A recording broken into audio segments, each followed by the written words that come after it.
তো আমাদের হলো আজকে নতুন অধ্যায় শুরু হবে, অধ্যায় 8, আধুনিক পদার্থবিজ্ঞানের সূচনা। তো এটার প্রথম যে আমরা আলোচনা করবো টপিক, সেটা হলো এক্স রে। তো এখানে আমরা বোঝানো হবে অন্যভাবে, ছবিটি আঁকার মাধ্যমে। এখানে শুধু সংক্ষেপে টপিকের নামগুলো লেখা রাখা আছে। তো প্রথমে জানতে হবে এক্স রে কী জিনিস। তো এক্স রে হলো, নাম শুনতে হয়তো সবাই। তো এখানে সংজ্ঞাটা যদি কেউ জিজ্ঞাসা করে বা জানতে চায় আপাতত, আমরা বলবো এক্স রে হলো এক ধরনের তাড়িত চুম্বক বিকিরণ।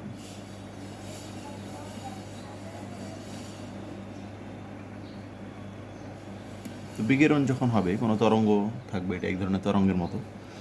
তো এর তরঙ্গ দৈর্ঘ্য থাকবে, আমরা জানি যে কোনো বিকিরণের তরঙ্গ দৈর্ঘ্য থাকে। তো এক্স রের তরঙ্গ দৈর্ঘ্য সাধারণত 10⁻⁻10 মিটার এর আশেপাশে হয়। সংজ্ঞা এটি হবে, এক্স রে হলো এক ধরনের তাড়িত চুম্বক বিকিরণ যাদের তরঙ্গ দৈর্ঘ্য হলো 10⁻10 মিটারের আশেপাশে বা এর কাছাকাছি হয়। এখন এক্স রে যখন আবিষ্কার হয়, তখন কীভাবে আবিষ্কার করা হয়েছিল? এক্স রশ্মি মানে হলো, এখানে ধরে নেওয়া হয় এক্স মানে হলো অজানা। আমরা যেমন অঙ্ক করার সময় এক্স লিখি, ধরি অঙ্ক করার সময় ধরি সংখ্যাটি এক্স, তারপরে আমরা জানি না, সেজন্য এক্স ধরে নিই। এখানেও এক্স মানে হলো সেই অজানা রশ্মি। মানে যখন এই রশ্মিটা আবিষ্কার করা হয় বিজ্ঞানী রঞ্জেন, তখন সে এটার ধর্ম সম্পর্কে কিছু জানতো না। সেজন্য সে তখন আপাতত একটা নাম দিয়ে রাখছিল যে এক্স রশ্মি বা রঞ্জন রশ্মি, এরকম। আমরা প্রথমেই শিখবো 19 যেটা ছিল, এক্স রের উৎপাদন শিখবো আমরা। এক্স রের উৎপাদন আমরা শিখবো। তো এক্স রের উৎপাদন হলো, এই ছবিটা তোমাদের 19 বই আছে বা তোমাদের বইও আছে এখন। তো আমি সংক্ষেপে ছবিটা এঁকে রাখছি, বা বই থেকে তোমরা দেখতে পারবা। বইয়ে এক্স রে উৎপাদনের যেটা ছবি আছে সেখানে। তো এখানে একটা টিউব নেওয়া হয়, এই গোল অংশটা হলো একটা টিউব, বা এটা আমরা এখানে বলতে পারি এটা তড়িৎক্ষরণ নল, বা একটা নল আছে বা পাইপের টিউব আছে, আমরা টিউবই বলি আপাতত। যেটা টিউবের ভিতরে একটা ক্যাথোড নেওয়া হবে। ক্যাথোড মানে হলো এখানে কিছু ফিলামেন্ট থাকবে, পেছানো কয়েল থাকবে, পেছানো কয়েল, ছোটো ছোটো চিকন কয়েল থাকবে। তো এই কয়েলের মধ্যে আমরা বাইরে থেকে ভোল্টেজ সাপ্লাই দিব। আবার এই পাশেও একটা ধাতব পদার্থ আছে, এইটা হলো টি, এটাকে বলা হয় টার্গেট বা টি বলা হয় এটাকে। তো এখানে যেটা করা হবে, বাইরে থেকে আমরা ভোল্টেজ দিব, বেশি দিব, হাজার হাজার ভোল্টেজ, 10,000, 20,000 ভোল্ট, 30,000 ভোল্ট। এটা হলো আমাদের যখন যেটা দরকার সেই অনুযায়ী আমরা অনেক বেশি ভোল্টেজ প্রয়োগ করব। তো এই জন্য এখানে সংক্ষেপে ভোল্টেজ লিখে রাখা আছে। তো অনেক বেশি ভোল্টেজ প্রয়োগ করলে যেটা হবে, এই ফিলামেন্টের মধ্য দিয়ে যখন এই কারেন্ট যাওয়া শুরু করবে, এই কারেন্ট যাওয়ার সময় এই কারেন্টে গেলে ফিলামেন্টের কাজ কি? ফিলামেন্ট হলো ভিতরে চিকন কয়েল থাকে, অনেক চিকন চিকন তো কয়েল থাকে। তোমরা তো ফিলামেন্ট দেখে থাকবা, পুরাতন লাল রঙের যে লাইট আছে সেই লাইটের ভিতরে এরকম পেছানো কুণ্ডলি থাকতো, চিকন চিকন এরকম। তো এই চিকন হওয়ার কারণে এইগুলো রোধের মান হবে অনেক বেশি, মানে ছোটো জিনিসের রোধ বেশি হয়। তোমরা হয়তো পড়বা, এই রোধের সূত্রযুক্ত ছিল চলাচলিতের অধ্যায়ে। চিকন যত তার হবে, সেটা রোধ তত বেশি হবে। তো এই ফিলামেন্ট অনেক চিকন হওয়ার কারণে এই দিক দিয়ে যখন কারেন্ট যায়, তখন কারেন্ট সে যেতে পারে না। কারেন্ট যেতে না পারার কারণে তখন কারেন্টগুলা থেকে ইলেকট্রন শক্তি নিয়ে ফিলামেন্ট থেকে বের হয়ে চলে আসে। তাহলে এই যে ফিলামেন্ট থেকে ইলেকট্রন বের হলো, এই ইলেকট্রনগুলো বের হয়ে এসে এখানে দূরে যে ধাতব পদার্থ আছে, এই ধাতু বা এই টিটাকে বা এই টার্গেটটাকে আঘাত করে। তা আঘাত করলে এখানে এক ধরনের সে রশ্মি পাইছিল, সেটাকে আমরা বলি হলো এক্স রে। তার মানে সংজ্ঞা যদি জানতে চায়, যে এক্স রের সংজ্ঞা আমরা এইভাবে দিতে পারি যে এখানে যে ইলেকট্রনগুলো বেরোয় আসবে তাদের গতিশক্তি অনেক বেশি হবে। কারণ হলো আমরা ভোল্টেজ অনেক বেশি দেই, উচ্চ ভোল্টেজ দেওয়ার কারণে এখান থেকে যে ইলেকট্রনগুলো বের হয়ে আসবে তাদের গতিশক্তি থাকবে অনেক বেশি। গতিশক্তি অনেক বেশি থাকার কারণে এরা যখন অনেক বেশি গতিশক্তি নিয়ে এসে এই ধাতব প্লেটে আঘাত করবে বা টার্গেটে আঘাত করবে, তখন এখানে এক্স রে তৈরি হয়। তো সংজ্ঞা হবে এটা, এক্স রে যদি বলি সংজ্ঞা আরেকটা, যে উচ্চ গতিসম্পন্ন ইলেকট্রন কোনো ধাতব পৃষ্ঠে এসে আঘাত করলে সেখানে উচ্চ ক্ষমতা সম্পন্ন এক ধরনের রশ্মি বা তরঙ্গ বা রশ্মি বা বিকিরণ পাওয়া যায়। সেই বিকিরণটাকে আমরা বলবো হলো এক্স রে। তো এটাই সংজ্ঞা। এখন প্রশ্ন হলো, যদি আমরা ভোল্টেজ অনেক বেশি দেই, তাহলে এখান থেকে ইলেকট্রনগুলো যে বের হবে তাদের শক্তি অনেক বেশি হবে। তাহলে এখানে আঘাত করার ফলে অনেক পাওয়ারফুল এক্স রে তৈরি হবে। যদি ভোল্টেজটা অনেক কমাই দিই, তাহলে এখান থেকে যে ইলেকট্রনগুলো বের হবে তারা আঘাত করার ফলে এখানে যে তরঙ্গ উৎপন্ন হবে এক্স রে, সেটা অনেক কম শক্তিশালী হবে। তো এক্স রে দুই ধরনের হয়, আমরা কিছুক্ষণ পরে সংজ্ঞা শিখব। একটা হলো হার্ড এক্স রে বা কঠিন এক্স রে, আর একটা হলো কোমল এক্স রে বা সফট এক্স রে। তাহলে সংজ্ঞা যদি বলি, হার্ড এক্স রে কীভাবে তৈরি হবে? উচ্চ ভোল্টেজ প্রয়োগ করার ফলে যেই এক্স রে উৎপন্ন হবে সেটাই হলো হার্ড এক্স রে। আর সফট এক্স রে হলো যেটাতে আমরা ভোল্টেজটা একটু কম প্রয়োগ করবো, অপেক্ষাকৃত কম বিভব পার্থক্য প্রয়োগ করার ফলে যে এক্স রে তৈরি হবে সেটাকে বলা হবে সফট এক্স রে। তো এই দুটোর মধ্যে পার্থক্য কোথায়? হার্ড এক্স রে শক্তি বেশি হবে, সে ভেদ করার ক্ষমতা বেশি হবে, আর সফট এক্স রে ভেদ করার ক্ষমতা কম হবে। তো এটা আমরা এখন কিছুক্ষণ পরেই শিখবো। তো এর আগে আমাদের একটা জিনিস জানতে হবে যে কোনো একটা তরঙ্গের নিশ্চয়ই তরঙ্গ দৈর্ঘ্য থাকে। তরঙ্গ দৈর্ঘ্যকে আমরা ল্যামডা দিয়ে প্রকাশ করি। তরঙ্গ দৈর্ঘ্য থাকলে তার কম্পাঙ্ক থাকবে একটা, যেহেতু তরঙ্গ কম্পাঙ্ক থাকলে তার একটা বেগও থাকবে, এরকম। তো এখান থেকে আমরা কিছু সূত্র দেখাতে পারি। যে শক্তির একটা সূত্র আছে, শক্তির সূত্র তোমরা হয়তো কেমিস্ট্রিতে এরকম একটা সূত্র শিখছিলা। যে কোনো তরঙ্গ দৈর্ঘ্যের যদি কম্পাঙ্ক দেওয়া থাকে তরঙ্গের, সেখানে আমরা কম্পাঙ্ককে নিউ চিহ্ন দিয়ে প্রকাশ করতাম। যে নিউ হলো কম্পাঙ্ক দেওয়া থাকলে এই সূত্র ইকুয়াল টু এইচ নিউ। তো ফিজিক্সে আমরা কেমিস্ট্রিতে নিউ ব্যবহার করা হয় তরঙ্গ কম্পাঙ্ক বোঝানোর জন্য, আমরা এখানে কম্পাঙ্ককে এফ দিয়ে প্রকাশ করি, ফ্রিকোয়েন্সি। তো ফিজিক্সে এই সূত্রটাই লিখবো, তবে আমরা ইকুয়াল টু এইচ এফ এই সূত্রটা ব্যবহার করব। এটা হলো যে কোনো তরঙ্গের শক্তি কত হবে সেটা বের করার সূত্র এটা। তো আমরা আবার সূত্র শিখছিলাম 19-এ, V equal to F lambda, সেটা হলো শব্দের বেগের বেলায়। এখন আলোর বেগের বেলায় আলোর বেগকে সি দিয়ে প্রকাশ করা হয়, আলোর বেগকে ভি লেখে না, আলোর বেগকে সি দিয়ে প্রকাশ করা হয়। আলোর বেগকে সি দিয়ে প্রকাশ করা হয় দেখে আমরা আলোর বেলায় এই সূত্রটাকে লিখতে পারি সি সমান এফ ল্যামডা। এটাও একটা সূত্র।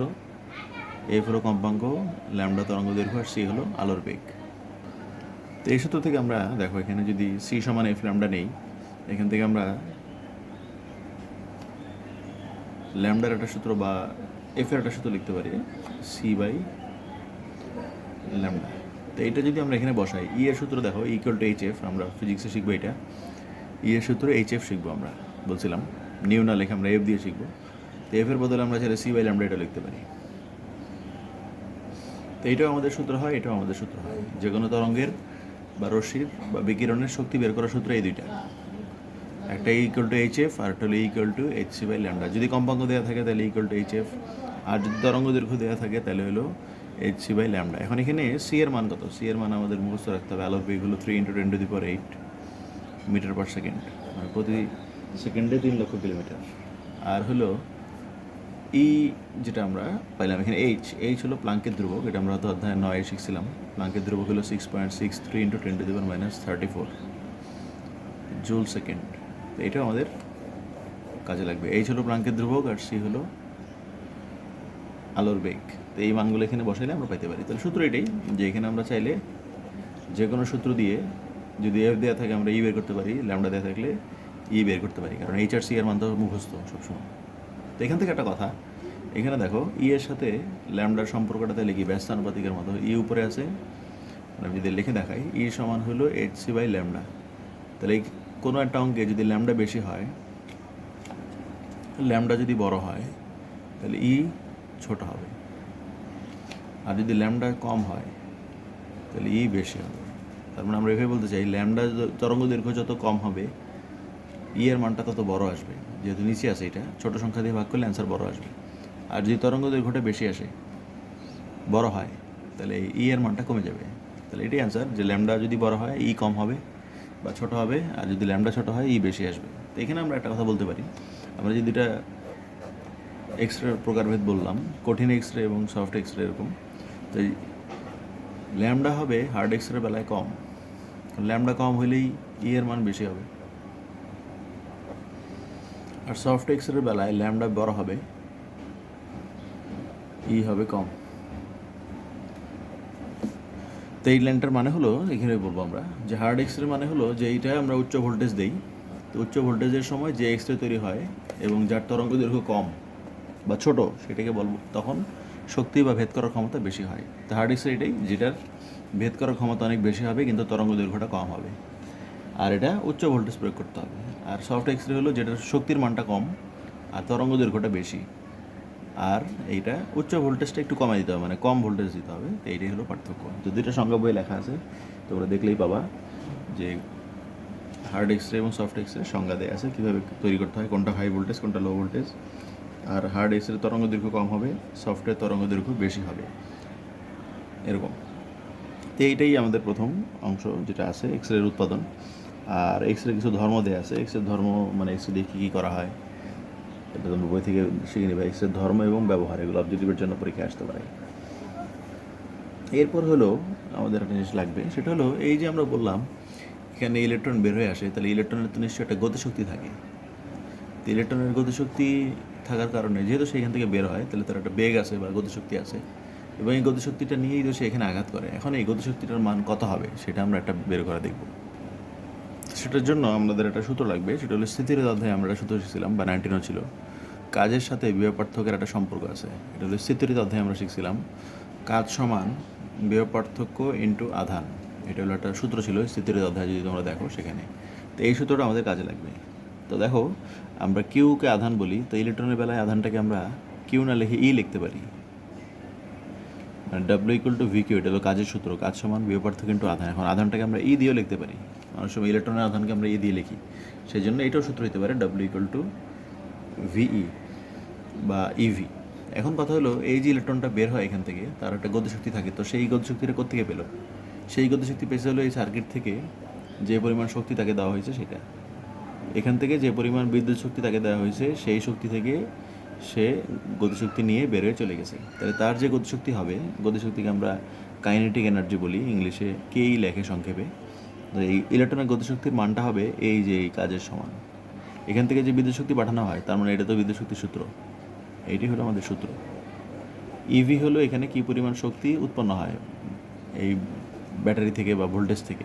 এখান থেকে ইলেকট্রন আসে, ইলেকট্রন আসার ফলে এখান থেকে কী পরিমাণ শক্তি উৎপন্ন হয় সেটা হলো এই ইভি। তো এই শক্তিটাই পরবর্তীতে গতিশক্তি আকারে রূপান্তরিত হয়ে ইলেকট্রনটা নিয়ে চলে যায়। তাহলে ইলেকট্রনের গতিশক্তির মানটা হবে এখানকার বিদ্যুৎ শক্তিটার সমান, কে ই ইকুয়াল টু ইভি। তো এটাই আমাদের সূত্র, বা আমরা আবার এই সূত্র জানি, গতিশক্তির সূত্র হলো হাফ এম ভি স্কোয়ার। এটাও সূত্র হতে পারে, বা এখান থেকে ছোটো ভি বের করলে সূত্র আসবে এটা। এখানে খেয়াল করতে হবে, এখানে এই ভি মানে হলো বেগ ইলেকট্রনের, আর এখানে ভিটা ছোট হাতের হবে, আর এখানে ভিটা হলো বড় হাতের, মানে এটা ভোল্টেজ বা বিভব পার্থক্য। তো এখানে কী কী হবে, কোনটা কী জিনিস? এখানে ভি হলো ইলেকট্রনের বেগ, আর ভি হলো বিভব পার্থক্য বা এখানে বিভব যেটা আমরা প্রয়োগ করব। এম হলো ইলেকট্রনের ভর, ইলেকট্রনের ভর আমাদের মুখস্থ আছে 9.1 ইন্টু 10⁻31। আর ই হলো ইলেকট্রনের চার্জ, ইলেকট্রনের চার্জও আমাদের মুখস্থ আছে 1.6 ইন্টু 10⁻19। তা আমাদের সূত্র শিখতে হবে শুধু এইটুকু, এই সমান ইভি, অথবা এটাও হতে পারে হাফ এম ভি স্কোয়ার সমান ইভি, বা ভি সমান 2 ইভি বাই এম। এইটুকু আমাদের সূত্র শিখতে হবে এক্সেল উৎপাদনের থেকে সূত্র। এখন এই যে আমরা বললাম গতিশক্তিকে আমরা কে দিয়ে লিখলাম, তা তোমাদের বইয়ে গতিশক্তিকে কে দিয়ে না লিখে টি দিয়ে লিখছে, গতিশক্তিকে বলছে হলো টি। আমরা এখানে যে সূত্র লিখছি কে ই সমান ইভি, বইটাকে টি দিয়ে প্রকাশ করছি, ইলেকট্রনের গতিশক্তিকে এখানে টি দিয়ে প্রকাশ করা হয়েছে। তো কোনো সমস্যা নেই, ইলেকট্রনের গতিশক্তি আমরা টি দিয়েও লিখতে পারবো, এখানে কে ই দিয়েও লিখতে পারবো, এইটুকু মনে রাখলেই হবে। তো এটি তোমাদের খাতায় লেখা আছে বা বইয়ের মধ্যেও চিত্রে আছে। তা আমি যেখানে লিখে রাখছি ইলেকট্রনের গতিশক্তি হলো ইভি, কে দিয়েও লেখা হয়, এখান থেকে হাফ এম ভি স্কোয়ার দিয়ে এই ভি বের করা যায়, এটা আমাদের সূত্র, প্রথম সূত্র। তো এখান থেকে আমরা ভি এর একটা মান বের করতে পারি, এখানে কোনটা কী জিনিস লেখা আছে মান টান সহ, তোমরা এটা মুখস্থ করে নিবা। তো এইটুকু হলো এক্স রে উৎপাদনের। তো এখানে আমরা এগুলো আলোচনা করছি, এক্স রে কী জিনিস, এক্স রে প্রকারভেদ, এক্স রে উৎপাদন কীভাবে করা হয়। এখানে হয়তো ছবি নাই, আমি ছবি এঁকে দেখাইছি, বা বইয়ে ছবি আছে, বই থেকে দেখে নিবা। তো এইভাবে বিভিন্ন এক্স রের যে অংশটুকু সেটুকু এখানেই আছে। তো তোমরা সম্পূর্ণ এক্স রের অংশটুকু, বা আমি ছবি পাঠাইছি এখানেও ছবিতে আছে, পুরো অংশটুকু বই থেকে দেখে নিবা। আর একটা এখানে অবজেক্টিভ আসে, এক্স রের একক কী? এক্স রে একক হলো রনজেন, বিজ্ঞানী রনজেনের নাম অনুসারে এক্স রের একক ধরে নেওয়া হয় রনজেন একক, যেহেতু সে এটা আবিষ্কার করছে সেখান থেকে এটা ধরে নেওয়া হয়। এটারও একটা সংজ্ঞা আছে, তোমরা বই থেকে দেখে নিলেই হবে যে এক রনজেন সমান কত। বলা আছে ওখানে যে নির্দিষ্ট একটা মান আছে, মানটা এরকম যে 1 কেজি ভরের বাতাসে যদি আমরা 2.58 ইন্টু 10⁻14 কুলম আধান উৎপন্ন করতে পারি, তখন এটাকে বলা হবে রনজেন। মানে আমরা এক্স রে পাঠাইলাম, এক্স রে একটা ধর্ম হলো, এক্স রে যখন আমরা বাতাসের মধ্য দিয়ে পাঠাবো, সে হলো বাতাসের মধ্যে যে সকল পদার্থ থাকে, বিভিন্ন গ্যাস থাকে, সেগুলোকে সে আয়নিত করে ফেলে। এটা হলো এক্স রে একটা ধর্ম, এটাকে বলা হয় আয়ন ক্ষমতা। যে এক্স রে যাওয়ার সময় বাতাসকে, ভিতরে যে গ্যাসগুলো থাকবে এই গ্যাসগুলোকে আয়নিত করে ফেলবে। তা আয়নিত করলে সেখানে প্লাস মাইনাস তৈরি হবে, সেখানে চার্জ তৈরি হওয়ার কথা বলা হয়েছে। যে আমরা যে পরিমাণ এক্স রে পাঠাইলে 1 কেজি বাতাসের মধ্যে আমরা এই 2.58 ইন্টু 10⁻14 কুলম চার্জ তৈরি করতে পারবো, তাকেই বলা হবে এক রনজেন। তো সংজ্ঞা পরীক্ষা আসলে এটা একটু শিখে নিতে হবে। এক রনজেন কাকে বলে? যে 1 কেজি বাতাসে যে পরিমাণে এক্স রে পাঠানো হলে সেখানে এই পরিমাণ চার্জ উৎপন্ন হয়, তখন ওটাকে বলা হবে 1 রঞ্জেল। তো এক্স রে নিয়ে কথাবার্তা এই পর্যন্তই। সূত্র এই একটাই, পরীক্ষায় অঙ্ক করার জন্য এইটা অথবা এটা শিখে নিতে হবে। তো এরপর আমাদের যে টপিক আছে সেটা অত্যন্ত ইম্পর্টেন্ট, সেটার নাম হলো ফটো তড়িৎক্রিয়া বা আলোক তড়িৎক্রিয়া, বা ইংলিশে ফটো ইলেকট্রিক ইফেক্ট বলা হয়। তো এটা হলো এক্স রের উল্টা। এক্স রেতে আমরা কী করছিলাম দেখো, যদি মনে থাকে, এক্স রেতে হলো আমরা বাইরে থেকে বিদ্যুৎ শক্তি পাঠাই। বিদ্যুৎ শক্তি পাঠাইলে সেখান থেকে ইলেকট্রন নির্গত হয়, এবং ইলেকট্রন এসে নির্গত হলে সেখানে এক ধরনের তরঙ্গ পাওয়া যায়। আমরা বিদ্যুৎ শক্তি দেই, সেখান থেকে এক ধরনের তরঙ্গ পাই। আর এখানে যেটা করা হবে, উল্টা কাজ করা হবে, আমরা বাইরে থেকে তরঙ্গ বা আলো ফেলবো বা বিকিরণ ফেলবো, আর এখানে আমরা একটা ভোল্টেজ তৈরি করতে পারবো। আমরা এবার বাইরে থেকে বিদ্যুৎ শক্তির বদলে, বিদ্যুৎ শক্তি আগেরটাতে বিদ্যুৎ শক্তি দিয়েছিলাম, এবার বিদ্যুৎ শক্তি ভোল্টেজ থাকবে, কিন্তু বিদ্যুৎ শক্তি না দিয়ে আমরা এখন যেটা করবো, এই দুইটা এখানে প্লেট আছে, ধরো এ আর সি বিন্দুতে দুইটা প্লেট আছে বা ধাতব পাত আছে, যে সোডিয়াম পটাশিয়াম এই টাইপের হতে পারে এরা। তো এই ধাতব পাতের উপর আমরা যদি আলো ফেলি, তো এখানে একটা কথা লেখা আছে দেখো, উচ্চ কম্পাঙ্ক বিশিষ্ট আলো, মানে কম্পাঙ্ক বেশি হইতে হবে। তো এটা আমরা কিন্তু শিখছিলাম যে আলোর বেলায় এর সূত্র হলো =HF। তার মানে যার এফ বেশি হবে তার শক্তি তত বেশি হবে। আর ল্যামডার বেলায় উল্টা ছিল, এফের সূত্র ছিল C/λ, আর যার ল্যামডা কম তার শক্তি বেশি ছিল। তাহলে আমরা এখানে আলো যে ফেলবো, এখানে যে কোনো আলো ফেললে হবে না, এখানে লেখা আছে উচ্চ কম্পাঙ্ক বিশিষ্ট আলো হইতে হবে, মানে যে আলোটার কম্পাঙ্ক বেশি বা শক্তি বেশি। তাহলে শক্তিশালী আলো ফেললে বা বেশি কম্পাঙ্ক বিশিষ্ট আলো যখন আমরা কোনো একটা ধাতব প্লেটে ফেলবো, এখানে একটা টিউব নেওয়া হয়েছে, আর এখানে একটা এ নামে একটা ধাতব প্লেট নেওয়া হয়েছে, সি নামে একটা ধাতব প্লেট নেওয়া হয়েছে। এখন দেখো এই এ আর সি এর মাঝখানে আমাদের কোনো, এটা হলো বায়ুশূন্য একটা মাধ্যম, এখানে আমরা ধরে নিচ্ছি এ আর সি এর মধ্যে কোনো কানেকশন নাই। দেখো এ আর সি এর মধ্যে কোনো তার বা কোনো কিছু দিয়ে যুক্ত করা নাই বা জোড়া দেওয়া নাই। তাহলে এ আর সি এর মধ্যে কোনো এখানে কানেকশন নাই বা সংযোগ নাই কোনো। তো যখন আমরা এখানে ব্যাটারি দিলাম বাইরে থেকে, মাইনাস একটা প্লাস দিয়ে ব্যাটারি কানেকশন দিয়ে রাখছি, তো কানেকশন দিলে লাভ নাই, কারণ এখানে যখন আমরা আলো ফেলে নিই তখনকার কথা বলতেছি, এ আর সি বিন্দুতে দুটো প্লেট আছে, এই পাশে একটা ভোল্টেজ দিলাম, এই পাশে ভোল্টেজ দিয়ে রাখছি, কিন্তু এ আর সি এর মধ্যে কোনো কানেকশন নাই। তাহলে এখানে কোনো বিদ্যুৎ শক্তিও চলাচল হবে না বা কোনো কিছুই হবে না। তো যখনই আমরা বাইরে থেকে শক্তি পাঠাবো তখন কি হবে, এখানকার ঘটনাটা এটাই যে আমরা উচ্চ কম্পাঙ্কের একটা আলো কোনো একটা প্লেট এর উপর ফেলবো। এটা একটা ধাতব পাত বা ধাতব প্লেট আর কি। তো এই মেটাল প্লেটের উপর যখন আমরা আলো ফেলবো, তখন এই এর মধ্যে, এ প্লেটের মধ্যে, তো যেহেতু ধাতু তার মধ্যে ইলেকট্রন আছে, তো আমরা জানি ধাতু সময়ের বেলা ইলেকট্রনগুলো ওই পুরো পাতের মধ্যে ঘুরে বেড়ায়। তো যখন আমরা অনেক বেশি কম্পাঙ্কের আলো ফেলবো বা বেশি শক্তিশালী আলো ফেলবো, তখন এখান থেকে ইলেকট্রনগুলো শক্তি নিবে। তো শক্তি নিয়ে ইলেকট্রনগুলো তাদের পরমাণু থেকে বা ওই কক্ষপথ থেকে বেরোয় গতিশক্তি আকারে সামনের দিকে বেরোয় আসবে। তো এই যে ইলেকট্রন বেরোয় আসলো, এই ইলেকট্রন বেরোয় আসার ঘটনাকেই বলা হবে ফটোতড়িৎক্রিয়া। সংজ্ঞাটা দেখলেই বুঝতে পারবো নাম থেকে, আলোক তড়িৎক্রিয়া মানে আলো পাঠাবো আমরা, এই যে বাইরে থেকে আলো পাঠানো হলো এখানে এ পাতের উপর, পাঠানো হইলে এখানে তড়িৎ মানে ইলেকট্রন তৈরি হলো। এই পাত থেকে ইলেকট্রন বেরোয় আসলো দৌড়ে, ইলেকট্রন দৌড়ে আসে, তাহলে এইবার সি এর দিকে আসবে, এ থেকে সি পাতের দিকে আসবে। তাহলে আমরা যদি বলি এ থেকে সি এর দিকে ইলেকট্রন আসতেছে, তো আমরা জানি ইলেকট্রন যেদিকে যায় কারেন্ট তার উল্টা দিকে যায়। তাহলে এ থেকে সি এর দিকে ইলেকট্রন যায়, তাহলে সি থেকে এ দিকে কারেন্ট প্রবাহিত হবে। তখনই আমরা এই সার্কিটের মধ্যে একটা তড়িৎ প্রবাহ পাবো। আর এই তড়িৎ প্রবাহের মানটা যদি আমরা মাপতে চাই, একটা অ্যামিটার দিয়ে দিছি, তাহলে অ্যামিটারের মধ্যে মানটা লেখা আসবে কারেন্টের। একটা ভোল্টমিটার দিয়ে দিছি, তাহলে ভোল্টেজও লেখা উঠবে। মানে যখনই এখান থেকে ইলেকট্রন বেরিয়ে দিকে আসা শুরু করবে, তখন এইদিকে একটা কারেন্ট প্রবাহিত হবে। কারেন্ট প্রবাহিত হলেই সেখানে আমরা কিছু মান পাবো, ভোল্টমিটারও আবার অ্যামিটারেও। তো অ্যামিটারের যে মানটা পাবো, আমরা তো জানি কারেন্টের মান অ্যাম্পিয়ার এককে, কিন্তু এখানে কারেন্টের মান খুব কম হবে, এই জন্য এটা মিলি অ্যাম্পিয়ার এককে হবে। মানে এখানে যে কারেন্টটা প্রবাহিত হবে, এই কারেন্টটা হলো মিলি অ্যাম্পিয়ার এককে হবে। আর এই যে কারেন্টটা পাইলাম আমরা, এই কারেন্টটাকে বলা হবে ফটো প্রবাহ বা ফটো কারেন্ট, বা ইংলিশও লেখা যায় ফটো কারেন্ট, PHOTO। তো ফটো কারেন্টের সংজ্ঞা যদি পরীক্ষা আসে, সংজ্ঞা কী হবে? সংজ্ঞা হলো যখন আমরা উচ্চ কম্পাঙ্কের আলো কোনো একটা ধাতব পৃষ্ঠের উপর ফেলবো, তখন সেখানে ইলেকট্রন বেরোয় আসলে এ থেকে সি এর দিকে যখন ইলেকট্রন চলাচল করবে, তার ফলে আমরা বর্তনীতে একটা তড়িৎ প্রবাহ পাবো, যেটার মান হলো মিলি অ্যাম্পিয়ার এককে। সেই কারেন্টের মানটাকে আমরা বলবো হলো ফটো কারেন্ট বা ফটো প্রবাহ। আর পুরো ঘটনাটাকে বলা হবে ফটোতড়িৎ ক্রিয়া, মানে আলো ফেলবো সেখানে তড়িৎ তৈরি হলো। তো এই ঘটনাটাই হলো ফটোতড়িৎ ক্রিয়া, এবং এটা অত্যন্ত ইম্পর্ট্যান্ট একটা টপিক। এখান থেকে প্রচুর অঙ্ক আছে, তার অনেক সূত্র আছে, আমরা এগুলো আস্তে আস্তে দেখবো। তো মেন থিমটা বোঝা গেল কিনা দেখো, সেটা হলো আলো ফেলবো আমরা এ প্লেটের উপর, সেখান থেকে ইলেকট্রন বের হয়ে আসবে, ইলেকট্রন বের হয়ে এসে সি এর দিকে আসা শুরু করবে। তো সি এর দিকে আসা শুরু করলেই আমরা এখানে একটা কারেন্ট বা ভোল্টেজ পাবো। আর এখানে কানেকশন দেওয়া আছে, ব্যাটারির এখানে প্লাস দেওয়া আছে, এই পাশে মাইনাস দেওয়া আছে। তো মাইনাস দেওয়ার কারণে কী হবে দেখো, এই মাইনাস দেওয়ার কারণে এই ইলেকট্রনও তো মাইনাস, তাহলে এখানকার ইলেকট্রনগুলোকে সে বিকর্ষণ করবে, মানে এদিকে পাঠিয়ে দেবে। এই তো এখন এই যে আমরা এখানে অংশটা বললাম, এর উপর আলো পড়তেছে এবং ইলেকট্রন নির্গত হচ্ছে, এই অংশটাকে আমরা একটু অন্যভাবে এঁকে দেখাবো। মানে এই ছবিটা থেকেই আমরা কিছু সূত্র প্রমাণের মতো দেখাবো। সেটা বোঝার জন্য আমরা এ প্লেটটাকে আলাদা করে এঁকে নিচ্ছি।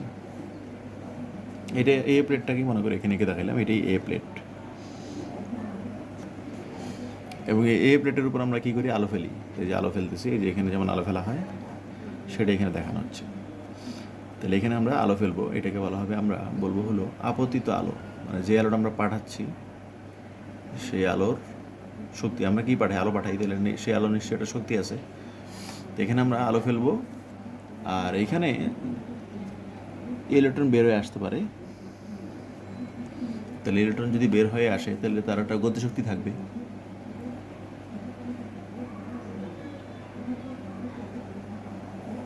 তাহলে দুটো জিনিস আমাদের জানতে হবে আগে, আপতিত আলোর শক্তি, মানে এখানে আমরা আলো ফেলবো আর এখানে ইলেকট্রন বের হয়ে আসবে, তার একটা গতিশক্তি থাকবে। তো আমরা এই আপতিত আলোর শক্তিটাকে ই দিয়ে প্রকাশ করলাম।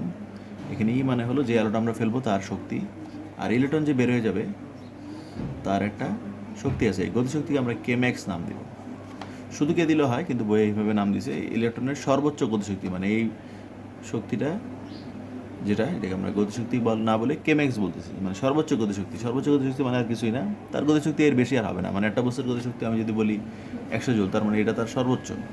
সে তার কমও হতে পারে, 99 হতে পারে, 98 হতে পারে। মানে একটা ইলেকট্রনের গতিশক্তি 100 জুল মানে হলো সর্বোচ্চ গতিশক্তি 100 জুল, মানে হলো 100 জুলের বেশি আর হবে না, 100 জুল কম হতে পারে, কিছু শক্তি নষ্ট হয়ে যেতে পারে, কিন্তু 100-র বেশি হবে না।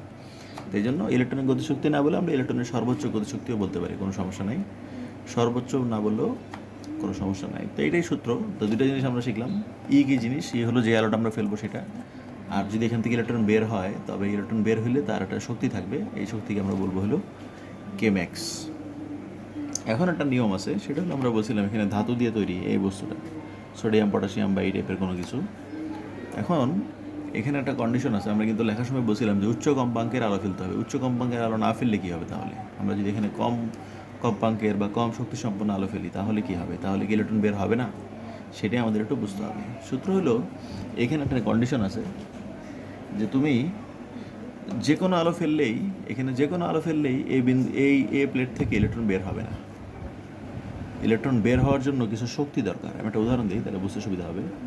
মনে করো এই এ প্লেট থেকে ইলেকট্রন বের হওয়ার জন্য একটা শক্তি দরকার, যে এই পরিমাণ শক্তি আসলে ইলেকট্রন বের হতে পারবে। আমরা ধরে নিচ্ছি সেই শক্তিটা হলো 100 জুল। মানে আমরা ধরলাম এই এ প্লেট থেকে ইলেকট্রন বের হওয়ার জন্য ন্যূনতম শক্তি দরকার হলো 100 জুল। যে 100 জুলের কম যদি শক্তি আমরা দেই এখানে, তাহলে ইলেকট্রন বের হবে না। তার উদাহরণ দিই, মনে করো আমরা এখানে যে আলো ফেলবো সেটাকে তো আমরা ই দিয়ে প্রকাশ করি। তো মনে করো ই এর মান এখন 80 জুল। তো ই এর মান যখন 80 জুল, তার মানে আমরা আলো ফেললাম হলো 80 জুল শক্তির। আর ইলেকট্রন বের হওয়ার জন্য কতটুকু দরকার শক্তি, ইলেকট্রন বের হওয়ার জন্য দরকার আমি বলে দিছি এখানে 100 জুল। তাহলে এখানে ইলেকট্রন বের হবে না, এখানে ইলেকট্রন বের হবে না, বা এটাকে আমরা বলবো ফটোতড়িৎ ক্রিয়া ঘটবে না। ফটোতড়িৎ ক্রিয়া ঘটবে না, কারণ হলো ইলেকট্রন বের হওয়ার জন্য যতটুকু শক্তি দরকার ততটুকু শক্তি তো আমরা দিতে পারিনি, আমরা তার চেয়ে কম দিচ্ছি। এখন যদি বলি এই অঙ্ক দিই, আমরা এখানে তো ইলেকট্রন বের হওয়ার জন্য দরকার কত ধরছি, 100 জুল। তো ধরলাম এখানে 100 জুল আছে। এবার ওই আগেরটাই, ন্যূনতম শক্তি হলো এখানে বের হওয়ার জন্য 100 জুল, মানে 100 জুল শক্তি দিতেই হবে, এর কম দিলে হবে না। যেমন 80 জুল দিছি, 81 জুল, 82 জুল, 83 জুল, এভাবে 99 জুল পর্যন্ত দিলাম। 99 জুল পর্যন্ত দিলে ইলেকট্রন বের হবে না, তার মানে ফটোতড়িৎ ক্রিয়া ঘটবে না।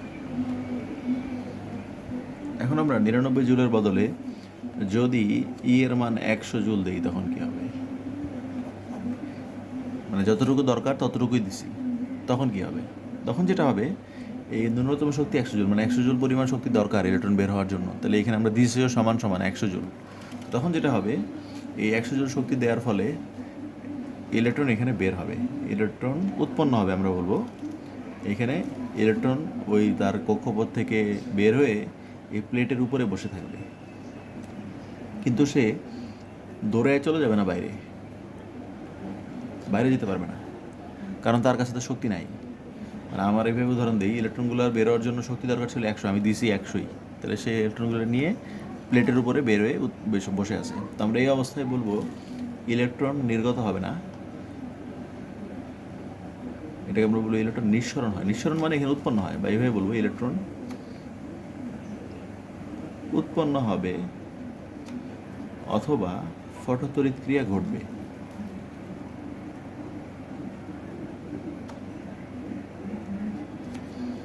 কিন্তু গতিশক্তি প্রাপ্ত হবে না।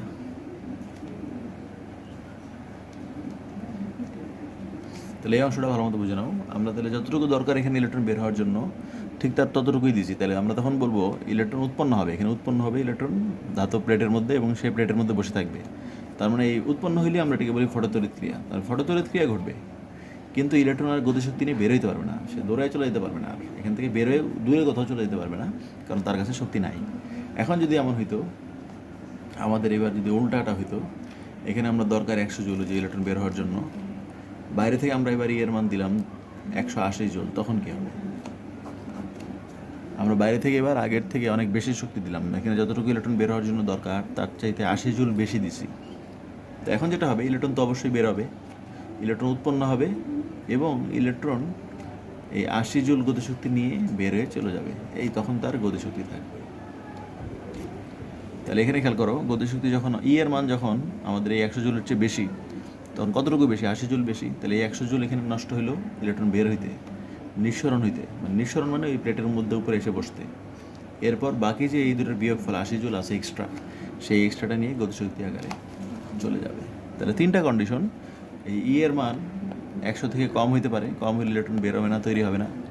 এর মান যখন এই 100 জুলের সমান হবে, তখন ইলেকট্রন নিঃসরণ হবে, তবে এখান থেকে বেরোয় গতিশক্তি থাকবে না, তার কোনো আর দৌড়াদৌড়ি করবে না, সে সেখানে বসে থাকবে স্থির হয়ে প্লেটের গায়ে। আর যখন এর মান এই 100-র চেয়ে বেশি হবে, তখন সেই বেশিটাকে নিয়ে ইলেকট্রন দৌড়ে বের হয়ে চলে যাবে, তখন তার একটা গতিশক্তি থাকবে। এই অংশে কিন্তু কোনো গতিশক্তি নাই যখন সমান সমান।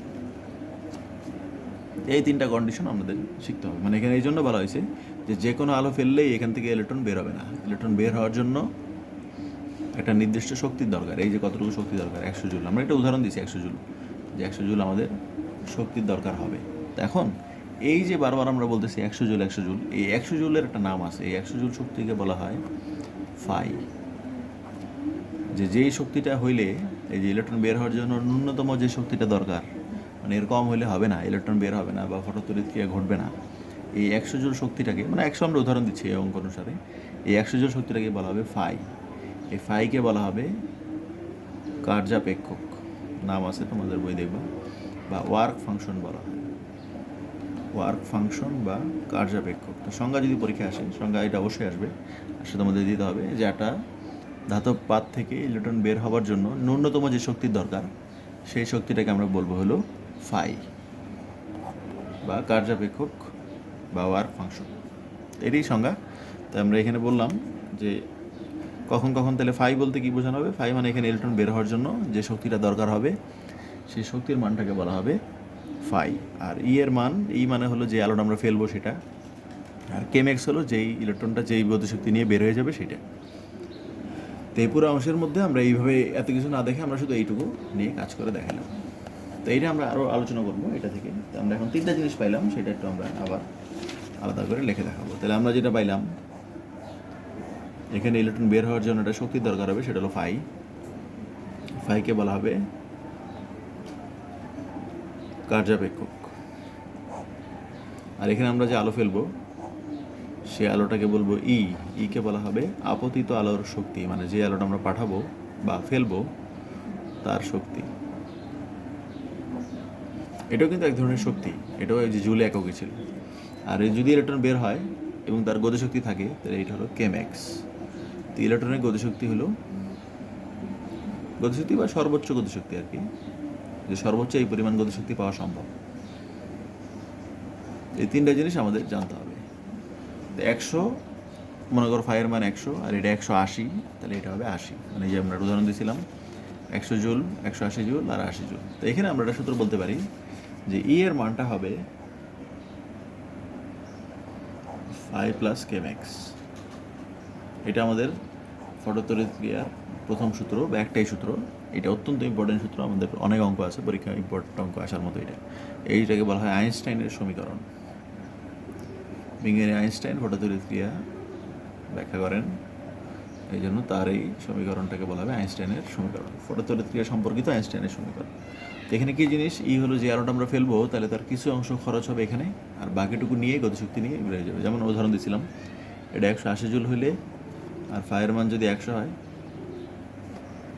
বাকি 80 জুল শক্তি নিয়ে সে বেরিয়ে চলে যাবে। তো এটাই আমাদের সূত্র। তো এখানকার উদাহরণ যেটা আমরা দিয়েছিলাম, ই এর মান যখন 180 হবে, এখানে 100 জুল হলো নষ্ট করবে কার্যাপেক্ষক, মানে 100 জুল সে নিয়ে নিবে, 180 থেকে 100 জুল নিয়ে ইলেকট্রনটাকে বের হওয়ার সুযোগ দিবে, আর বাকি রইলো তাহলে 80 জুল, সেই 80 জুল গতিশক্তি আকারে নিয়ে ইলেকট্রন বের হয়ে যেতে পারবে। তো এইটাই আমাদের সূত্র যে ই এর মান সবসময় ফাই আর কেম্যাক্সের যোগফলের সমান হবে। তো এইটা আইনস্টাইনের সূত্র। তো এটা আমাদের মুখস্থ রাখতে হবে যে যে শক্তি আমরা দিব তার কিছু অংশ খরচ হবে কার্যাপেক্ষকে, আর বাকি অংশ খরচ হবে হলো গতিশক্তি আকারে। তো এখন কিছু সূত্র আছে আমাদের, এগুলো একটু জানতে হবে। যে ই যেটা, ই তো আমরা জানি শক্তি। তো যে কোনো তরঙ্গের শক্তি সূত্র আছে, সূত্র আমরা এই যে আজকে শিখছিলাম ইকুয়াল টু এইচ এফ, এই সূত্র দিয়ে আমরা বের করতে পারি। তো এখানে এফ কী হবে তাহলে, এফ হলো যে আলোটা আমরা ফেলবো সেই আলোর কম্পাঙ্ক, আপতিত আলোর যে কম্পাঙ্ক সেটাকে আমরা বলবো হলো এফ। আর এইচ এর মান তো মুখস্থ আছে, প্লাঙ্কের ধ্রুবক। তো কখনো কখনো ই এর মান না দেওয়া থাকলে এফ এর মান দেওয়া থাকবে, তখন আমরা এই সূত্র দিয়ে ইকুয়াল টু এইচ এফ দিয়ে ই বের করে নিব। আবার কখনো কখনো এফ এর বদলে তো আমরা এই সূত্র জানি সি বাই ল্যামডা, তাহলে ই এর সূত্র এটাও তো হতে পারে এইচ সি বাই ল্যামডা। তার মানে যখন আপতিত আলো, ল্যামডা হলো তরঙ্গ দৈর্ঘ্য, তাহলে কিসের তরঙ্গ দৈর্ঘ্য, যে আলোটা আমরা ফেলবো সেই আলোটার তরঙ্গ দৈর্ঘ্য।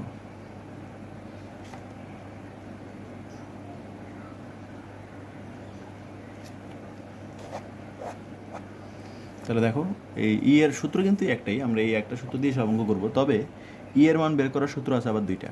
ই এর মান ডাইরেক্ট কখনো নাও দেওয়া থাকতে পারে, এফ দেওয়া থাকতে পারে, তখন ই বের করে নিতে হবে এই সূত্র দিয়ে। কখনো ল্যামডা দেওয়া থাকতে পারে, এই সূত্র দিয়ে ল্যামডা বের করে নিতে হবে। তাহলে দুটো জিনিস আমাদের জানতে হবে। এফ কি জিনিস, এফ হলো যে আলোটা আমরা ফেলবো আপতিত আলোর কম্পাঙ্ক, আর ল্যামডা হলো আপতিত আলোর তরঙ্গ দৈর্ঘ্য। মানে এগুলোও লাগতে পারে, মানে এই ই এর সূত্রে এই দুটোও হতে পারে। শক্তির সূত্র এইচ এফ, আবার এটাও শক্তির সূত্র এইচ সি বাই ল্যামডা। এখন ঠিক সেরকম ফাইয়েরও এরকম সূত্র আছে।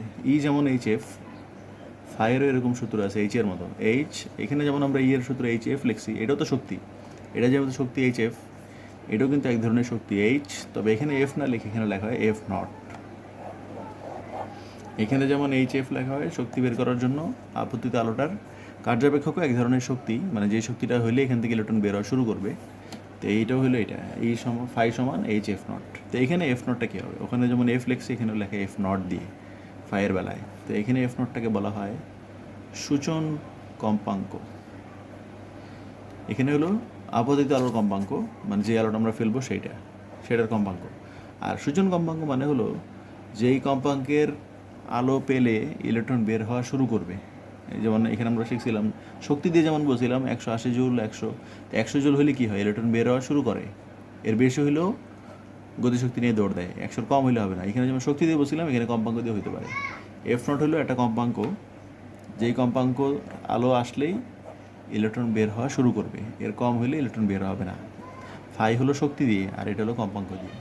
ফাই হলো যেই শক্তির কম হলে ইলেকট্রন বের হবে না, আর এটা হলো যেই কম্পাঙ্কের কম হইলে ইলেকট্রন বের হবে না। তো এই জন্য এইটুকুকে বলা হয় সূচন কম্পাঙ্ক, মানে এইটুকু আসলে ফটোতড়িৎ ক্রিয়া শুরু হয় এবং ইলেকট্রন বের হওয়া শুরু করে, এই জন্য তখন এই কম্পাঙ্কটাকে বলা হয় এইচ এফ নট। ঠিক একইভাবে এখানে যেমন সূত্র আছে এফ এর বদলে সি বাই ল্যামডা, এখানেও সূত্র আছে সি বাই ল্যামডা নট।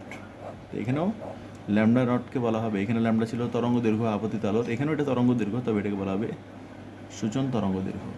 তার মানে আমরা ই এর সূত্র দুইটা শিখলাম আর ফাইয়ের সূত্র দুইটা শিখলাম। তো তো এই কোনটা কখন ব্যবহার করতে হবে সেটা হলো প্রশ্ন দেখে। প্রশ্ন যদি F0 দেওয়া থাকে তাহলে আমরা এই সূত্র দিয়ে 5 বের করবো, যদি এটা দেওয়া থাকে এই সূত্র দিয়ে আমরা 5 বের করবো, মানে 5 বের করার 2টা সূত্র পাইলাম, ই বের করার 3টা সূত্র পাইলাম। তো এইটুকু আমাদের কাজে লাগবে। তো এখন আমাদের একটা জিনিস বোঝানোর জন্য এই ফটোতড়িৎ ক্রিয়ার ছবিটার দিকে আবার একটু যেতে হবে। ফটোতড়িৎ ক্রিয়ার যে আমরা ছবি দেখছিলাম, ছবিটি এরকম ছিল, যেখানে ইলেকট্রন এসে তৈরি হবে, ইলেকট্রন তৈরি হলে সে আস্তে আস্তে এ থেকে সি এর দিকে যায়, গতিশক্তি নিয়ে এসে এ থেকে সি এর দিকে যায়। এখন এখানে দেখো ব্যাটারির চিহ্নটা কী ছিল, এখানে মাইনাস ছিল, এখানে প্লাস ছিল। তো এখানে যে ছবি ছিল সেখানে ব্যাটারিটার দিকে দেখো, ব্যাটারির এখানে নেগেটিভ ছিল, এখানে পজিটিভ ছিল। এই নেগেটিভগুলো ইলেকট্রনগুলোকে বিকর্ষণ করতে ইলেকট্রনগুলোর দিকে চলে যেত। এখন যদি আমরা একটা কাজ করি, এই ছবিটাকেই একটু উল্টা করে আঁকি, তখন কী হবে, মানে আমরা এই ছবি এটাই থাকবে, সংক্ষেপে আমরা যদি দেখাই, আমরা ব্যাটারিটাকে শুধু ঘুরে দেখাবো। তো পুরো ছবির দরকার নেই আমাদের শুধু এইটুকু হইলেই হবে যে এ আছে এখানে, আর এখানে আছে সি, আর এখানে আমরা এত কিছু না আঁকলাম, শুধু ব্যাটারিটা এখানে যেমন নেগেটিভ পজিটিভ ছিল আমরা এটাকে ঘুরে দিলাম, পজিটিভ নেগেটিভ বানিয়ে দিলাম, আর কিছু আঁকলাম না, শুধু এইটুকু আঁকলাম, বাকিটুকু তোমরা এঁকে নিবা বা বুঝে নিলে হবে। তো আমরা ফটোতড়িৎ ক্রিয়ার যে সার্কিট আছে সেখানে যদি আমরা আলো ফেলি, ধরলাম এখানে অনেক শক্তিশালী আলোয় ফেলা হচ্ছে, তো শক্তিশালী আলো ফেললে কী হবে, ইলেকট্রন বের হবে, এবং ইলেকট্রন বের হলে সে তো একটা গতিশক্তি নিয়ে বের হবে, সেই গতিশক্তিটা হলো আমরা জানি কেমেক্স, মানে ইলেকট্রন গতিশক্তি নিয়ে বের হয়ে এ থেকে সি এর দিকে চলে আসে, নর্মাল যেটা হয় সেটাই। কিন্তু যদি আমরা এখন ব্যাটারির চিহ্নটা একটু ঘুরিয়ে দিই, এই পাশে প্লাস দিলাম, এই পাশে মাইনাস দিলাম, দিলে এখন কি হবে দেখো, এইটা হলো প্লাস, তাহলে এই প্লাস হলে এই পুরো এই মাথাটাও প্লাস, এই তারের পুরো অংশটাই তো প্লাস। তো এই প্লাসগুলো ইলেকট্রনগুলোকে আকর্ষণ করবে, এই প্লাস ইলেকট্রনকে আকর্ষণ করবে। তো ইলেকট্রনকে যদি আকর্ষণ করে, তাহলে মনে করো আগে এখানে সেকেন্ডে 100টা ইলেকট্রন যাইতো এ থেকে সি এর দিকে, এটা জাস্ট বোঝানোর জন্য যে এ থেকে সি এর দিকে প্রতি সেকেন্ডে 100টা করে ইলেকট্রন যাইতো আগে, যখন এইভাবে ছিল, এই মাইনাস ছিল আর এখানে প্লাস ছিল। এখন যখন আমরা ঘুরিয়ে দিলাম, ঘুরিয়ে দিলে এই প্লাসগুলো কী করবে, ইলেকট্রনগুলোকে আস্তে আস্তে টেনে রেখে দিবে, যেহেতু এটা প্লাস ইলেকট্রন হলো মাইনাস, তাহলে ইলেকট্রনকে সে আকর্ষণ করার কারণে কিছু কিছু ইলেকট্রন কম যাবে আগের থেকে। এখন এই অবস্থায় যদি আমরা ভোল্টেজ বৃদ্ধি করতে থাকি, আরও ভি বাড়াতে থাকলাম, ভি এর মান আস্তে আস্তে বাড়ানো শুরু করলাম, তাহলে ভি এর মান যদি বাড়তে থাকে তার মানে এই পাশে প্লাস বাড়তে থাকবে। তো এখানে যত প্লাস বাড়বে এখান থেকে ইলেকট্রন বের হওয়া আস্তে আস্তে কমে যাবে। ব্যাপারটা হলো এরকম, এখান থেকে ইলেকট্রন বের হয়, প্লাস দিলে ইলেকট্রনগুলো এখানে থেকে যাবে আকর্ষণের ফলে। তো আমরা আস্তে আস্তে এই ভি বাড়াতে থাকলাম, ভি বাড়ানো থাকা মানে হলো এখানে প্লাসও বাড়তে থাকবে। তো প্লাস বাড়তে থাকলে ইলেকট্রন সংখ্যা আস্তে আস্তে কমতে থাকবে। মনে করো আগে 1 সেকেন্ডে 100টা যেত, এখন 1 সেকেন্ডে 80টা যায়, আরও ভি বাড়াইলাম, ভি বাড়াতে থাকলে এখন 1 সেকেন্ডে 70টা যায়, 60টা যায়, আস্তে আস্তে ইলেকট্রন সংখ্যা কমতে থাকবে, এদিকে ইলেকট্রন যাওয়াটা আস্তে আস্তে কমে যেতে থাকবে। তো এইভাবে কমতে কমতে ভি এর মানও বাড়াইতেছে, এখানে ইলেকট্রনও যাওয়া কমে যেতেছে। তো এমন একটা অবস্থা আসতে পারে ভি এর মান বাড়তে বাড়তে বাড়তে বাড়তে এমন একটা ভোল্টেজ আসলো যখন, মানে ওই ভোল্টেজ দেওয়ার সাথে সাথে এখান থেকে ইলেকট্রন বের হওয়া বন্ধ হয়ে গেল। ইলেকট্রন বের হওয়া বন্ধ হয়ে গেল মানে হলো এ থেকে সি এর দিকে কোনো ইলেকট্রন আর যাবে না। তাহলে কী হলো, আমরা যার মানে হলো ইলেকট্রন যেই শক্তি নিয়ে বের হয়, গতিশক্তি নিয়ে, আমরা এই পরিমাণ শক্তি এই দিকে দিতে পারছি। ব্যাপারটা এরকম, ইলেকট্রন তো বের হয়ে যায় এদিকে কেমেক্স নিয়ে। এখন আমরা যদি কেমেক্সের সমান শক্তি এদিকে দিতে পারি, বা কেমেক্সের সমান শক্তি দিয়ে তাকে টেনে ধরে রাখতে পারি, তাহলে কী হবে, সে আর যাবে না। তো এই যে শক্তিটা আমরা দিলাম, তো বিদ্যুৎ শক্তি সূত্র আমরা কিন্তু আজকে শিখছিলাম W=VQ, বা কিউ না লিখে আমরা এটাকে ই দিয়ে লিখতে পারি। তাহলে এই যে ইভি, এই পরিমাণ শক্তি দিয়ে যদি আমরা এই কেমেক্সের সমান পরিমাণ শক্তি যদি এখানে উৎপন্ন করতে পারি ব্যাটারি থেকে, তাহলে ইলেকট্রন বের হওয়া বন্ধ হয়ে যাবে। তার মানে এই যে শক্তি আমরা দিলাম, এই শক্তিটার মান আর কেমেক্সের মানটা তখন সমান হয়ে গেছে। তা তখন এই যে ভোল্টেজ দিলাম এখানে ভি, আমরা যেই ভোল্টেজ দেওয়ার সাথে সাথে এটা থেমে গেল, মানে যেই ভোল্টেজ দেওয়ার সাথে সাথে দুটো সমান হয়ে গেছে, এই দিকে শক্তি আর এই দিকে শক্তি সমান হয়ে গেছে, তখন আমরা বলবো এই ভোল্টেজটাকে V0 বলবো। তার মানে ব্যাপারটা এরকম, আমরা যখন পজিটিভ আর এখানে নেগেটিভ দিলাম, এই পাশে প্লাস এই পাশে মাইনাস দিয়ে ভোল্টেজ বাড়াতে থাকবো, ইলেকট্রন সংখ্যা আস্তে আস্তে কমতে থাকবে, ডান পাশে ইলেকট্রন যাওয়া আস্তে আস্তে কমে যাবে, কমতে কমতে কমতে কমতে একসময় এটা শূন্য হয়ে যাবে। কখন শূন্য হলো, সেই ভোল্টেজটাকে বলা হবে নিবৃত্তি বিভব, এবং এটাকে V0 দিয়ে প্রকাশ করা হয় বিশেষভাবে। নাম ইংলিশে বললে বুঝে ফেলবা, স্টপিং ভোল্টেজ বা স্টপিং পটেনশিয়াল। তো সংজ্ঞা হলো এ প্রান্তের সাথে পজিটিভ, ব্যাটারির পজিটিভ প্রান্ত এ প্রান্তের সাথে, মানে এ পাতের সাথে ব্যাটারির পজিটিভ প্রান্ত যুক্ত করে ভোল্টেজ দিতে থাকলে কোনো এক সময় ইলেকট্রন বের হওয়া বন্ধ হয়ে গেল, এই যেই ভোল্টেজ দেওয়ার কারণে ইলেকট্রন বের হওয়া বন্ধ হয়ে গেল, সেই ভোল্টেজটাকে বলা হবে নিবৃত্তি বিভব বা স্টপিং পটেনশিয়াল। এইখানে কিন্তু আর হবে না, নেগেটিভ পজিটিভ হলে হবে না, এই পাশে প্লাস হতে হবে, এই পাশে মাইনাস হতে হবে, তখন এটা ইলেকট্রন বের হওয়া বন্ধ হয়ে যাবে। তাহলে তখন আমরা এই যে বলছিলাম ইভি কার সমান হবে, কেএমএক্সের সমান হবে, তখন এটাকে আমরা ভি নট লিখব। তাহলে সূত্র এটাই হবে, গতিশক্তির মানটা তাহলে কার সমান হবে, এখানকার শক্তি সমান হবে, এখানকার শক্তি হলো এইটা। তো এইটা আমাদের একটা প্রথম সূত্র। কেএমএক্সেরও সূত্র আছে, আমরা যেমন ই এর দুইটা সূত্র শিখলাম আজকে, ই এর ফাইয়ের দুইটা সূত্র শিখলাম, এরকম কেএমএক্সেরও সূত্র আছে। কেএমএক্স মানে হলো ইলেকট্রন যে বের হয়ে যাবে সেটাকে আবার চাইলে আমরা থামাইতেও পারি। কীভাবে? এখানে ভোল্টেজ দিয়ে ব্যাটারির প্লাস মাইনাস চিহ্ন পাল্টায় ঘুরে দিয়ে আমরা চাইলে এটাকে থামাই দিতে পারি। তো থামাই দিতে হলে কী পরিমাণ ভোল্টেজ দিতে হবে, এইটা দিতে হবে। এই ভোল্টেজ দিলেই এখানকার ইলেকট্রন বের হওয়া বন্ধ হয়ে যাবে বা ইলেকট্রন বের হওয়া স্টপ হয়ে যাবে, এটাকে বলা হয় স্টপিং পটেনশিয়াল। তো গতিশক্তির সূত্র আমরা এটাও জানি, হাফ এম ভি স্কোয়ার, তো এটাও হতে পারে সূত্র। বা অনেকে ভি না লেখে ভি এম লেখে, মানে ভি এম, বা অনেকে ভি ম্যাক্স লেখে। ভি ম্যাক্স মানে হলো ইলেকট্রনের সর্বোচ্চ বেগ, শুধু বেগ বললেও হয়, কিন্তু লেখার সময় ওই যে সর্বোচ্চ বেগ লেখে। গতিশক্তি যেমন আমরা না বলে সর্বোচ্চ গতিশক্তি বলতেছি, আবার এরকম এখানে গতিশক্তির সূত্র হলো হাফ এম ভি স্কোয়ার, এখানে ভি এম লেখে, এম মানে ভি ম্যাক্স বা সর্বোচ্চ বেগ। তো এখানে এম কি, এম হলো ইলেকট্রনের ভর, আর ভি এম হলো ইলেকট্রনের সর্বোচ্চ বেগ, আর ভি নট হলো নিবৃত্তি বিভব। এখানে ভি নটটা বড় হাতের, এই ভিটা ছোটো হাতের। তো এইগুলো আমাদের সূত্র। তো কেএমএক্সেরও দুটো সূত্র, এখান থেকে দুটো পাওয়া গেল। তো এই যে আমরা 6টা সূত্র শিখলাম, একটু দেখাচ্ছি। তো ই এর সূত্র শিখলাম দুইটা, এইচ ফাই আর এইচ সি বাই ল্যামডা, আর ফাই এর সূত্র হলো এইচ এফ নট আর H C by lambda nought. ঠিক এরকম এখন কেএমএক্সেরও সূত্র দুইটা, কেএমএক্সের সূত্র এই ভি নট, এবং এটা কিসের সূত্র, এটা হলো নিবৃত্তি বিভব। যদি বের করতে বলে কখনো যে ইলেকট্রনটাকে থামানোর জন্য কী পরিমাণ ভোল্টেজ লাগবে, তখন এই সূত্র, বা এটাও সূত্র হয় হাফ এম ভি স্কোয়ার সমান ইভি নট। তো এই 6টা সূত্র আমাদের কাজে লাগবে। তো দেখো এগুলো আমি সূত্র সব লেখাইছি, যখন আমি তোমাদের শিট দিয়েছিলাম সেখানে এগুলো লেখানো আছে, এখন দেখাচ্ছি। যে ছবি পাঠানো হয়েছে তোমাদের, সেখানে দ্বিতীয় পেজে এই ছবিগুলো আছে। তো দ্বিতীয় পেজে আমার যে ছবিগুলো আছে সেগুলো এই যে সংক্ষেপে দেখানো হয়েছে যে আমরা একটা পটাশিয়াম ধাতু নিয়েছি এখানে, বোঝানোর জন্য, সোডিয়াম পটাশিয়াম যা খুশি হতে পারে, কোনো সমস্যা নেই। তো এখানে নিয়ে ই এর সূত্র, এটা আইনস্টাইনের সূত্র, এখান থেকে ই এর সূত্র কি, ই কি জিনিস, ফাই কি জিনিস, কেএমএক্স কি জিনিস লেখা আছে। তারপর ই এর সূত্র দুটো হইতে পারে, H F H C by lambda, phi এর সূত্র হইতে পারে H F not H C by lambda not, কেএমএক্সের সূত্র দুইটা, কোনটা কি জিনিস সব লেখা আছে। তো এই পেজটা ভালো মতো শিখে নিতে হবে, কারণ পরের দিন এই সূত্র দিয়েই মোটামুটি সবগুলো অঙ্ক করা হবে। তো তোমরা ভালো মতো এই পেজের সূত্রগুলো শিখে নেবে, কোনটা কি জিনিস এটা জানতে হবে। আর এই যেখানে নিবৃত্তি বিভবের ছবিটা আছে, নিবৃত্তি বিভব মানে যে এখানে প্লাস দিলে এটা বের হয়ে বন্ধ হয়ে যাবে, এরকম একটা ব্যাখ্যা দেওয়া হয়েছে।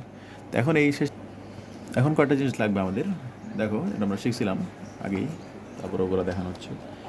ই যদি ফাই থেকে বড় হয় তাহলে কী হবে, আবার ই যদি ফাই থেকে ছোট হয় তখন কী হবে, ই ফাই থেকে সায়ের সমান হলে তখন কী হবে, এগুলো আমরা শিখছিলাম আজকেই।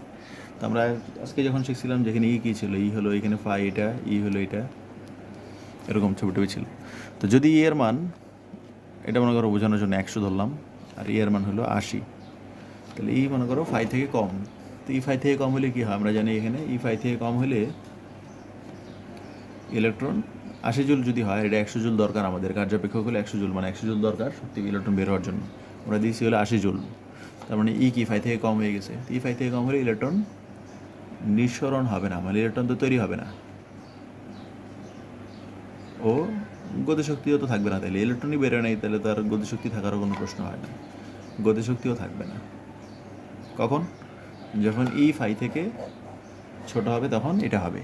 তা আমরা এখন ই এর মান বসাই, দেখো ই এর তো আমরা সূত্র শিখছিলাম এটা এইচ এফ, আবার ফাইয়েরও সূত্র শিখছিলাম এইচ এফ নট। তো বসাই দিলে দুই পাশ থেকে এইচ এইচ কেটে দিলে আমরা তো এটাও বলতে পারি। তার মানে ই ফাই থেকে যখন ছোটো হবে এফ কী হবে, এফ নটের চাইতে ছোট হবে। তো এইটা হলো আরেকটা ওষুধ লিখতে পারি, দেখো ই এর বদলে তো আমরা এটাও লিখতে পারি এইচ সি বাই ল্যামডা, মানে এখানে মান বসাই দিচ্ছি এই সমীকরণে, পরের লাইনে মনে করো বা দিয়ে। ই এর সূত্র তো আমরা এটাও লিখতে পারি এইচ সি বাই ল্যামডা, আবার ফাইয়ের সূত্র তো লিখতে পারি H C by lambda nought, এগুলো তো আমরা আগেই শিখছিলাম। তো এখানে এইচ সি কেটে দাও, কেটে দিলে হবে 1 বাই ল্যামডা, আর এখানে হবে 1 বাই ল্যামডা নট। তাহলে এখানে কী আসে, বিপরীত চিহ্ন উল্টে দাও, উল্টে দিলে আমরা জানি অসমানতা চিহ্ন পাল্টায় যায়। তার মানে আমরা যেটা প্রমাণ দেখাইলাম যে যখন ফাই থেকে ছোট হবে তখন এফ নটের থেকে ছোট হবে, আর ল্যামডা নটের থেকে বড় হবে। তো এই তিনটার সময় কি হবে, মানে এইটা হওয়া যে কথা এটা তো একই, আমরা এটাই বুঝতে চাইলাম যে এই তিনটা কন্ডিশন যখন হবে, যখন ফাই থেকে ছোট হবে, এফ নটের চাইতে ছোট হবে, আর ল্যামডা নটের চেয়ে বড় হবে, তখন এটা হবে, ইলেকট্রন নিঃসরণ হবে না, গতিশক্তি প্রাপ্ত হবে না। এখন দেখো যদি আর ফাই সমান হয়, তো এর সূত্র কি HF, ফাইয়ের সূত্র HF নট, তার মানে কি এফ আর এফ নট সমান। আবার যদি আমরা অন্য সূত্রটা লিখলাম, এর সূত্র তো এটাও লিখতে পারি HC/ল্যামডা, ফাইয়ের সূত্র তো এটাও লিখতে পারি HC/ল্যামডা নট, তাহলে HC কাটা, তখন ল্যামডা = ল্যামডা নট। তাহলে কী হবে, যখন ফাইয়ের সমান হবে তখন এফ নটের সমান হবে, ল্যামডা নটের সমান হবে। তখন কী হবে, আমরা তো এসেছিলাম যখন এখানে আমাদের মনে করো ফাইয়ের মান 100, এর মানও 100, তখন কি হয় এখানে, তার মানে এই তিনটাই যখন হয়, এটা সমান হওয়া মানে তো এটা সমান হয়, আর এটা সমান হয়। এটা প্রমাণ দেখাইলাম কীভাবে আসলো, এটা সমান মানে এই দুটো সমান, আবার এটা সমান মানে এই দুটো সমান। তখন আমরা যেটা শিখছিলাম 100 যদি হয়, ইলেকট্রন নিঃসরণ হবে, মানে ইলেকট্রন বের হবে, কিন্তু গতিশক্তি প্রাপ্ত হবে, মানে ইলেকট্রন তৈরি হয়ে এখানে বসে থাকবে প্লেটের মধ্যে, কিন্তু বের হয়ে যেতে পারবে না। এই আর এখানেও যেটা আছে, আমরা যদি এবার বলি এর মান মনে করে 180 দিলাম, তাহলে কী হয়, আমরা জানি 180 আর ফাইয়ের মান 100, তাহলে এখান থেকে ইলেকট্রন অবশ্যই বের হবে। তো এটাও আমরা দেখব। তো যদি এখানে মান বসাই, এর সূত্র হলো HF, আর এটার সূত্র হলো HF নট, তাহলে HH কেটে দিলাম, এফ নটের থেকে বড় হবে। আবার যদি এখানে মান বসাইতাম, এর সূত্র HC/ল্যামডা বসাইতাম, আর ফাইয়ের সূত্র HC/ল্যামডা নট বসাইতাম, তো HC কাটা, উল্টে দিলে চিহ্ন পাল্টে যেত। তার মানে যখন ফাই থেকে বড় হবে তখন এইগুলো হবে, মানে যে এটার মতো এখানে যেমন তিনটা কন্ডিশন ছিল, তাহলে এখানেও তিনটা কন্ডিশন, ফাই থেকে যখন বড় হবে তখন এফ নটের চেয়ে বড় হবে, আর ল্যামডা নটের চেয়ে ছোট হবে। আমরা প্রমাণ দেখালাম, আমরা তো এটা জানি, এটা হলে কি হয়, ইলেকট্রন বের হয়। তো এটার জন্য হবে ইলেকট্রন নিঃসরণ হবে ও গতিশক্তি প্রাপ্ত হবে, মানে সে দুটোই হবে, ইলেকট্রন তৈরিও হবে, ইলেকট্রনের গতিশক্তিও থাকবে। আমরা এটাই আগে শিখছিলাম, তখন এইটা না শিখে আরও দুটো শিখলাম, এটা হইতে পারে, এটা হইতে পারে, এটা হইতে পারে। আবার এটা তো আমরা শিখছিলাম E<5 হলে কী হবে, ইলেকট্রন বের হবে না, গতিশক্তি প্রাপ্ত হবে না, বা এটাও বলতে পারি এই দুটো যখন সমান হবে তখন কী হবে, এই সবগুলো হবে, ইলেকট্রন নিঃসরণ হবে, ফটোথেরাপি ঘটবে না। তো এটা একটা ছোটো প্রমাণ দেওয়ার মতো দেখানো হলো, যেটা তোমাদের শিটে এখানে আছে, এই যে আমি এখানে তিনটা লিখে রাখছি যে কখন কোনটা কী হবে। এটার সময় ইলেকট্রন বের হবে এবং গতিশক্তি প্রাপ্ত হবে, এটার সময় ইলেকট্রন বের হবে, গতিশক্তি প্রাপ্ত হবে না, এটার সময় কিছুই হবে না, মানে বেরও হবে না, গতিশক্তি প্রাপ্ত হবে না। আর এটা মানে এইগুলা, এটা মানে এইগুলা, এটা মানে এইগুলা। তো এইগুলো কীভাবে আসলো, সেটার জন্য আমি এই প্রমাণটা দেখাইছি যে কীভাবে এইভাবে এই প্রমাণটা পাওয়া গেছে। তো এইটুকু হলেই আমাদের চলবে। তো এই পর্যন্তই আমাদের অঙ্ক, এই নেক্সট দিন অঙ্ক করার জন্য আমাদের এই পর্যন্ত এগুলো লাগবে। আর বৈশিষ্ট্যগুলো তোমরা একটু দেখে নিলেই হবে, বৈশিষ্ট্য নিয়ে খুব বেশি কিছু নাই। আর এই গ্রাফ একটা আছে, ওটা আমরা পরের ক্লাসের জন্য শিখে দেবো। এটা হলো আজকের জন্য এইটুকুই থাকবে। এটুকুই হলো অধ্যায় 3 জন্য।